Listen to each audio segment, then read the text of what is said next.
Subscribe कीजिए Gurukul hub channel को और बेल आइकन को दबाइए देखने के लिए लेटेस्ट एजुकेशनल वीडियो सबसे पहले। हेलो गाइस, कैसे हैं आप? अच्छे ही होंगे। गाइस, थोड़ी सी कल प्रॉब्लम हो गई थी। कल एक रीजनिंग की जो वीडियो बनाई थी, मिसिंग इंसर्टिंग टर्म्स, उसमें दो क्वेश्चन में गलती हो गई थी। उस दो क्वेश्चन कुछ ऐसे थे कि 5 का जो क्यूब बनना था 125 वर्ग था 25 और उसका जो क्यूब था 625 नहीं है, वहां पर 125 है और मैंने ध्यान नहीं दिया और बहुत ही सिली सी मिस्टेक हो गई। ठीक है, और एक क्वेश्चन था वहां पर 4 और 3 था, 4 और 3 को जोड़कर 7 और 7 का स्क्वायर 49 है, वहां पर 144 लिखा हुआ था। तो बहुत ही सिली सी मिस्टेक हो गई है। तो गाइस, कभी कभी ऐसा होता है हमारे साथ कि जो ये छोटी छोटी सी गलती होती है, कभी कभी ये हो जाती है हमारे साथ लाइफ में।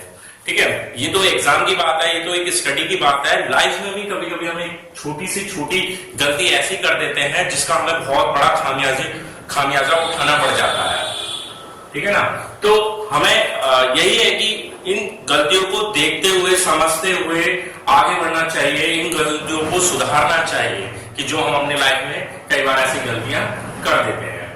ठीक है, तो अब इसी उम्मीद के साथ कि आप उस गलती को मेरी समझेंगे। ठीक है, तो अब आगे चलते हैं। आगे आज जो मैं आपको मेन टॉपिक पढ़ाऊंगा, जो आज मैं पढ़ाऊंगा रीजनिंग का कैलेंडर टॉपिक पढ़ाऊंगा। तो कैलेंडर में बात करते हैं, स्टार्टिंग से बात करते हैं। कैलेंडर का अगर एग्जाम की बात करी जाए तो 1 या 2 क्वेश्चन हर बार एग्जाम में पूछा जा रहा है। ठीक है, और आगे भी उतना ही पूछे जाने की पूरी संभावना है। तो आज हम कैलेंडर में बात करेंगे। स्टार्टिंग से लेते हैं कि एक साधारण वर्ष जो होता है उसमें होते हैं 365 दिन, 365 डेज। ठीक है, वही एक लीप वर्ष जो होता है वो होता है 366 दिन का। एक दिन एक्स्ट्रा होता है जो फरवरी 29 दिन की होती है जहां पर। ठीक है, तो जो हमारा लीप वर्ष होता है वो होता है हमारा 366 दिन का, जहां फरवरी 29 दिन की होती है। ठीक, अब ये 29 यानी कि एक एक्स्ट्रा दिन आता कहां से है? देखिए, हमने जीके में भी पढ़ा है कि हमारा जो साल होता है 365 सही 1/4 दिन, लगभग 5 घंटे और 47 मिनट समथिंग कुछ ऐसा होता है। ठीक है, तो ये 5 घंटे 47 मिनट यानी कि लगभग 6 घंटे। जब 6 घंटे 4 साल में जुड़ते हैं, यानी कि 4 से मल्टीप्लाई करेंगे 24 घंटे, 24 आवर्स, तो इसका मतलब बन जाता है एक दिन। तो वो 4 साल में हमारा एक दिन इस रूप में हमें मिल जाता है।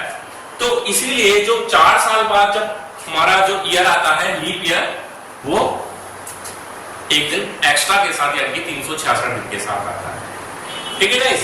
तो अब मेन पॉइंट, सबसे पहले मेन रूल जो निकल के आता है कि कोई भी वर्ष लीप वर्ष है या नहीं, उसे कैसे पता लगाएंगे।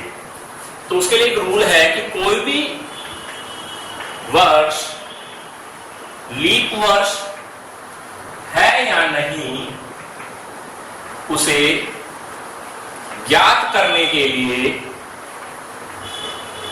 4 से भाग करते हैं, 4 से डिवाइड करना होगा। तो यदि वह पूरी तरह विभाजित हो जाता है तो वह लीप वर्ष है, अन्यथा नहीं।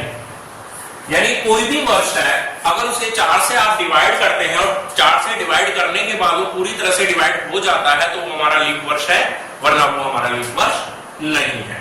तो इस तरीके से हम पता लगा सकते हैं कि कौन सा ईयर हमारा लीप वर्ष है या नहीं। जैसे 2016 हमारा लीप वर्ष था। ठीक है, अब 2017, 18, 19 के बाद फिर 2020 जो होगा वो लीप ईयर होगा। हर 4 साल के अंतराल पर लीप वर्ष आता है। ठीक है, तो ये तो थी लीप वर्ष से संबंधित बात। आगे चलते हैं। जो नेक्स्ट रूल है हमारा वो है कि किसी भी साधारण वर्ष का पहला व अंतिम दिन सेम होता है। कैसे? यानी कि अगर बात करें 1 जनवरी 2017 को यदि संडे था, रविवार था, तो 31 दिसंबर 2017 को भी संडे होगा। ठीक है, बात समझ में आई? आप कोई भी कैलेंडर उठा के देख लीजिए, लेकिन लीप ईयर नहीं होना चाहिए, नॉर्मल ईयर होना चाहिए।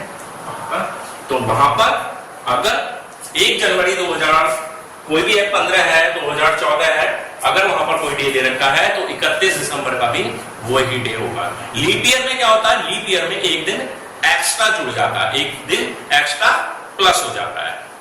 ठीक है, तो इसी कॉन्सेप्ट के मद्देनजर, इसी कॉन्सेप्ट को ध्यान में रखते हुए हम आगे के क्वेश्चन सॉल्व करेंगे। ठीक है, तो मैं इसको मिटा देता हूं, आपको ये समझ में आ गया होगा। आप नोट करना है, नोट कर लीजिए। ठीक है, इसको मिटा दें।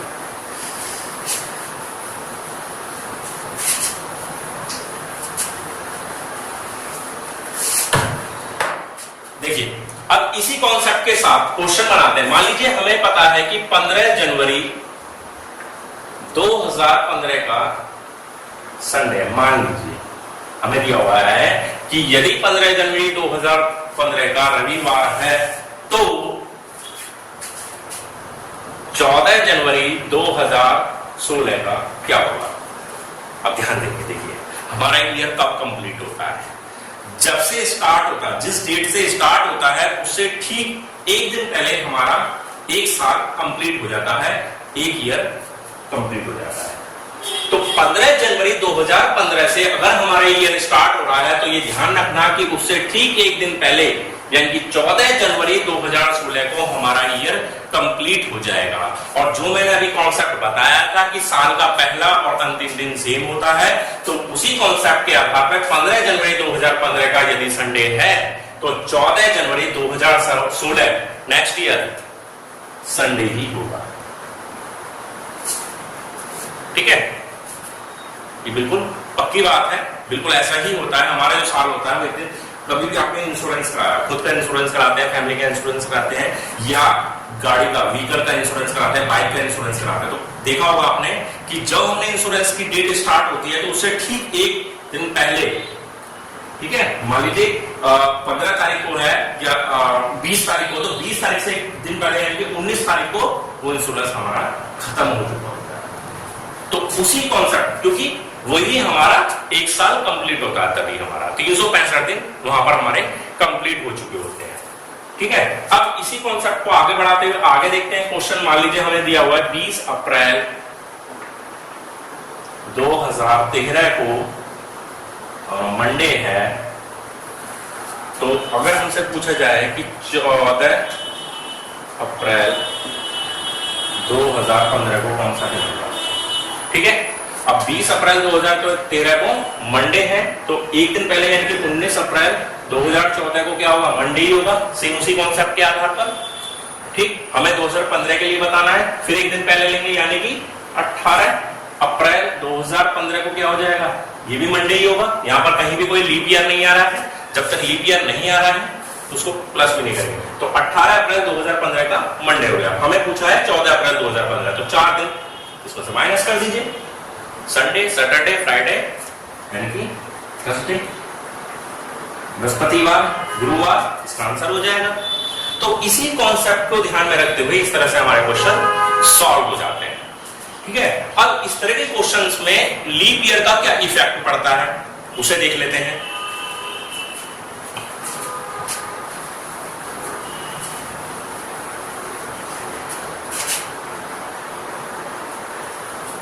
ठीक है, मान लीजिए मेरे पास क्वेश्चन है कि 12 मार्च 2015 को ट्यूसडे, तो 10 मार्च 2016 को कौन सा दिन होगा। ठीक है, अब 12 मार्च से स्टार्ट किया 2015 को, तो नेक्स्ट ईयर यानी कि 11 मार्च 2016 को क्या होगा, ईयर हमारा कंप्लीट हो जाएगा।